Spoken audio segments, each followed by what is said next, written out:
मैं special force का एक अनुभवी पैराशूटर था। कई बार हेलीकॉप्टर से कूद चुका था, लेकिन एक दिन जब मैं हेलीकॉप्टर से कूदा, जमीन के करीब पहुंचने ही वाला था तो मुझे लगा कि पैराशूट नहीं खुला है। मैंने गर्दन उठाकर ऊपर देखा तो मैं घबरा गया। मैं बहुत घबरा गया। मैंने हड़बड़ाहट में उसे खोलने की कोशिश की, लेकिन वह नहीं खुला। बल्कि मेरे पास रिजर्व पैराशूट खोलने के लिए जो थोड़ा समय था, वह भी तेजी के साथ खत्म हो गया और मैं पीठ के बल जमीन पर 1600 फीट की ऊंचाई से गिर गया। मैं बहुत तेज दर्द से कराह रहा था और मुझे तो इतना लग चुका था कि अंदर ही अंदर एक बहुत बड़ा डैमेज हो चुका है। थोड़ा सा भी हिलने पर बहुत दर्द होता था। मेरा इलाज शुरू हुआ। मैंने डॉक्टर से पूछा कि क्या मैं इस जिंदगी में दोबारा चल पाऊंगा, लेकिन डॉक्टर मुझे सीधा जवाब नहीं दे रहे थे। जब मैंने अपना एक्सरे देखा तो मुझे पता चला कि मेरी रीढ़ की हड्डी 3 जगहों पर टूट चुकी थी। मेरे अंतर्मन में एक बात आ चुकी थी कि मैं अब कभी नहीं चल पाऊंगा, शायद कभी खड़ा भी न हो पाऊं। 2 महीने के उपचार के बाद मेरी सेहत में कोई सुधार नहीं हुआ, बल्कि मेरी स्थिति और खराब हो रही थी। मेरी उम्र 21 साल थी और मुझे पता था कि अब मेरा भविष्य खत्म हो चुका है। मुझे लगता था कि मेरे सारे सपने खत्म हो गए हैं। मैं उदास, निराश, अवसादग्रस्त और गुस्सैल भी हो चुका था। मुझे हर एक चीज पर गुस्सा आता था। एक दिन मैंने देखा कि हॉस्पिटल की दीवार पर एक तस्वीर टंगी हुई है। मैंने गौर से देखा तो वो मेरा सपना था। वो तस्वीर थी माउंट एवरेस्ट की। बचपन से मेरे और मेरे पिता का एक सपना था कि माउंट एवरेस्ट चढ़ें। उस तस्वीर पर जमी धूल देखकर मुझे लगा कि मेरे सपनों और जीवन पर भी धूल चढ़ी हुई है। जब कोई नहीं था तो मैंने उठने की हिम्मत की और बैसाखी के सहारे उठ खड़ा हुआ। उस तस्वीर तक पहुंचा और उसे साफ किया। मैंने सोचा, क्या ये सपना सच हो सकता है? छोटी सी सही एक उम्मीद की किरण मेरे मन में जाग चुकी थी। सोचते सोचते मुझे नींद आ गई। जो आप सोचते सोचते सोते हो तो उस प्रश्न का जवाब अंतर्मन की अनंत गहराई से मिलता है, ऐसा मैंने महसूस किया। अगले दिन अचानक मुझे अपनी दादी की एक बात याद आई।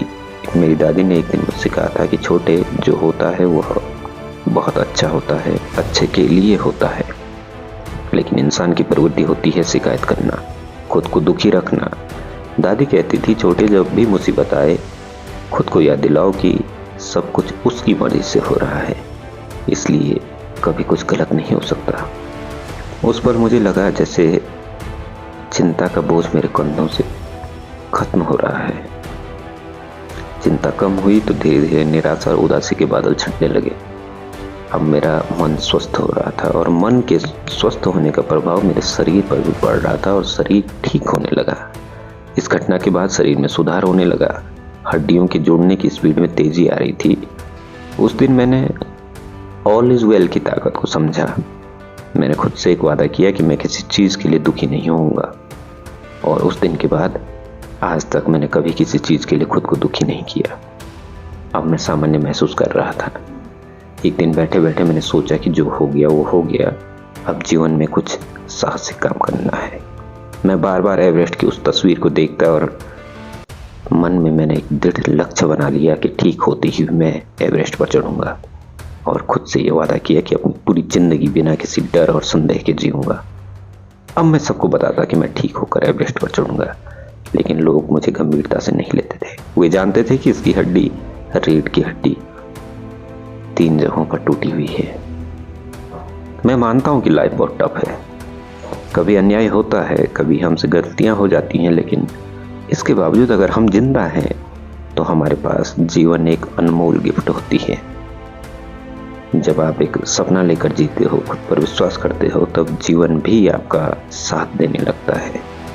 आपको ये एहसास होना चाहिए कि जीवन कितना भी कठिन हो, सपनों का अगर पीछा किया जाए तो जीवन एक गिफ्ट है। अब मैं तेजी से ठीक हो रहा था। मेरा शरीर खुद को तेजी से ठीक करने लगा।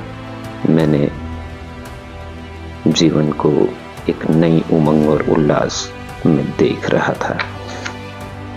पूरे 8 महीने बाद मुझे हॉस्पिटल से छोड़ा गया। 1 साल बाद मैं पूरी तरह ठीक था और पूरी तरह बेरोजगार भी। और अपना सपना पूरा करने के लिए मुझे करीब 25 लाख रुपयों की ज़रूरत थी।